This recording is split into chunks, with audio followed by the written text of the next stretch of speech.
નમસ્કાર દર્શક મિત્રો, આપ જોઈ રહ્યા છો વીએસ ન્યૂઝ। સમાચારમાં વાત કરીએ તો કુંડલિયાળા ગામના સરપંચ 3 ધામની યાત્રા કરી પરત ફરતા ગ્રામજનો તેમજ સ્નેહીજનો દ્વારા સન્માન કરવામાં આવ્યું। સમગ્ર વિગતની વાત કરીએ તો રાજુલા તાલુકાના કુંડલિયાળા ગામના સરપંચ ગાંગાભાઈ, જેમણે 3 ધામની યાત્રા કરી પરત ફરતા કુંડલિયાળા ગ્રામજનો તેમજ સ્નેહી મિત્રો દ્વારા ગાંગાભાઈને સામૈયું કરી ફૂલહાર પહેરાવી સન્માનિત કર્યા હતા અને 3 ધામની યાત્રા કરી પરત ફરતા શુભેચ્છાઓ પાઠવી હતી। ત્યારે જગદીશભાઈ મૂળજીભાઈ નાગર, રવજીભાઈ મહિડા, સંજયભાઈ સલખણા, હિતેશભાઈ સોલંકી સહિતનાઓએ ગાંગાભાઈના સન્માન કાર્યક્રમમાં ખાસ ઉપસ્થિત રહ્યા હતા અને ખૂબ ખૂબ શુભેચ્છાઓ પાઠવી હતી।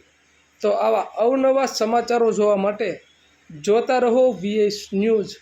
ગાંગાભાઈ, તમે કુંડલિયાળા ગામના સરપંચ છો અને હાલ તમે 3 ધામની યાત્રા કરીને આવ્યા છો, તો શું કહેશો?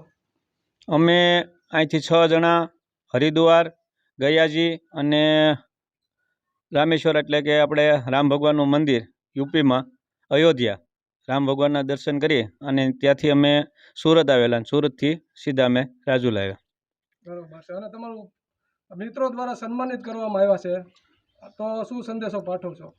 મિત્ર દ્વારા જે અમારું સન્માન કરવામાં આવ્યું તે બદલ હું આપ સૌનો આભારી રહીશ અને ખૂબ સારી બાબત છે કે આ લોકોએ સ્વાગત કર્યું તે દૂરથી, એટલે કે રાજુલાથી, આજુબાજુના ગામમાંથી તેમજ અમારી ગ્રામ પંચાયતના તમામ સભ્યો દ્વારા અમારું સન્માન કરવામાં આવ્યું, તે બદલ આપ સૌનો હું આભારી છું।